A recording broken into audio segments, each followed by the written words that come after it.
సంచలనం. సినిమాల్లో అయినా పాలిటిక్స్ లో అయినా ఆయన ఏం చేసినా సెన్సేషనే. ఆయన భావజాలం కూడా సంథింగ్ డిఫరెంట్. కమ్యూనిస్టు ఆదర్శాలు అంటే అతనికి ఇష్టం. అలా అని కామ్రేడ్ కాదు, హిందుత్వ ఎజెండాతో గొంతెత్తుతున్నారు. అలా అని పవన్ కళ్యాణ్ బీజేపీ లీడర్ కాదు, అన్ని మతాలను గౌరవిస్తానంటారు. నమ్మిన మతాన్ని ఫాలో అవుతానని చెప్తున్నారు. బీజేపీకి మించి హిందుత్వ ఎజెండాను ఎత్తుకొని తిరుమల లడ్డూ ఇష్యూను పీక్ లెవెల్కు తీసుకెళ్లారు. జనసేనాని పూర్తిగా హైందవ సేనాని అయిపోతున్నారా? పవన్ డిక్లరేషన్ కూటమికి ప్లస్సా మైనస్సా? భగభగమండే భగత్ సింగ్ అడుగులు ఎటువైపు?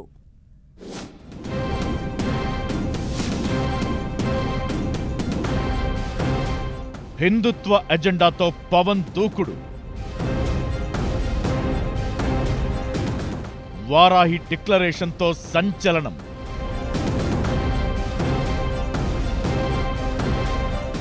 పవన్ డిక్లరేషన్ కూటమికి ప్లస్సా మైనస్సా?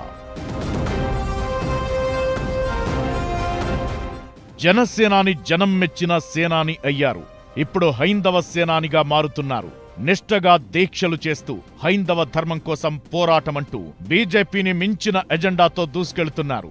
తిరుమల లడ్డు ఇష్యూలో పవన్ ఎంట్రీతో సీన్ మారిపోయింది. టీడీపీ అధినేత సీఎం చంద్రబాబు లడ్డూ వివాదాన్ని ఎంతవరకు అడ్రస్ చేయాలో అంతే ప్రస్తావించి తరువాత సైలెంట్ గా ఉండిపోయారు. ఒకవేళ మాట్లాడినా ఆలయ పవిత్రతను దెబ్బతీశారని చెప్పారే తప్ప ఇతర మతాల ప్రస్తావన తేలేదు. పవన్ కళ్యాణ్ మాత్రం లడ్డూ ఇష్యూను పీక్స్ కు తీసుకెళ్లారు.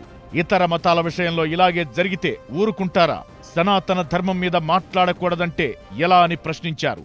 ప్రాయశ్చిత్త దీక్ష చేసి తరువాత వారాహి డిక్లరేషన్ ప్రకటించడంతో పాటు సనాతన ధర్మ పరిరక్షణ బోర్డు ఏర్పాటు చేయాలని గళమెత్తుతున్నారు.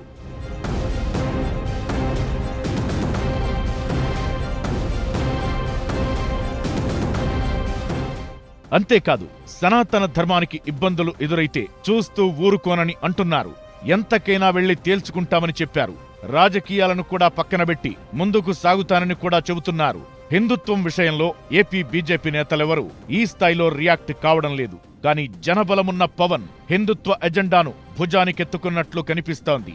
చంద్రబాబు శ్రీవారి లడ్డూ ప్రసాదం విషయంలో కల్తీ ఉందని అనేసి ఊరుకుంటే 5 ఏళ్ల వైసీపీ పాలనలో ఇలానే జరిగిందని ఏకంగా అయోధ్యకు పంపిన లడ్డూ ప్రసాదాలను ప్రస్తావిస్తూ అగ్గిరాజేస్తున్నారు పవన్.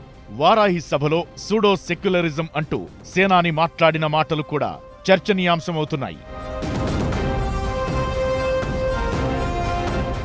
అయితే బీజేపీని మించి పవన్ హిందుత్వ ఎజెండా ఎత్తుకోవడం హాట్ టాపిక్ అవుతోంది. ఎందుకు ఆయన అంతగా రియాక్ట్ అవుతున్నారనే దానిపై రకరకాల చర్చలు ఉన్నాయి. బీజేపీకి దగ్గరయ్యేందుకే పవన్ పూర్తిస్థాయి హైందవ సేనాని అయిపోయారని పొలిటికల్ అనలిస్టులు అభిప్రాయపడుతున్నారు. పవన్ ధర్మాగ్రహం వెనుక ఆయన ఆలోచనలు ఆయనకు ఉన్నాయంటున్నారు.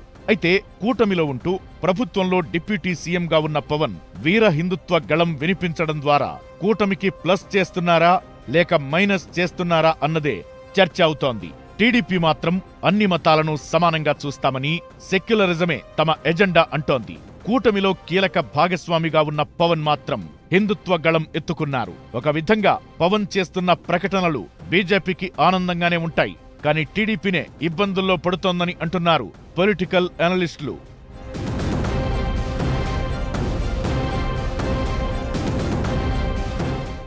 ఏపీ కూటమి సర్కార్లో భాగస్వామిగా ఉన్న బీజేపీ ఉమ్మడి పౌర స్మృతితో పాటు ముస్లిం రిజర్వేషన్ల రద్దు వంటి నిర్ణయాల మీద ఎన్నికల వేళ గట్టిగానే మాట్లాడింది.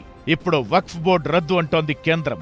దానికి సంబంధించిన బిల్లు ఈ శీతాకాల సమావేశాల్లో పార్లమెంట్లో ప్రవేశపెడతారని అంటున్నారు. దానిమీద టీడీపీ జనసేన స్టాండ్ ఏంటో కూడా స్పష్టం కానుంది. అయితే లడ్డూ ఇష్యూ తరువాత కూడా పవన్ వారాహి డిక్లరేషన్ మీద మరింత జోరు పెంచుతారా అన్నది చర్చనీయాంశంగా మారింది. వారాహి డిక్లరేషన్ మీద ఇదే దూకుడుతో పవన్ ముందుకెళితే ఏపీలో సరికొత్త రాజకీయాలకు తెరదీసే అవకాశం ఉంటుందంటున్నారు పొలిటికల్ అనలిస్టులు.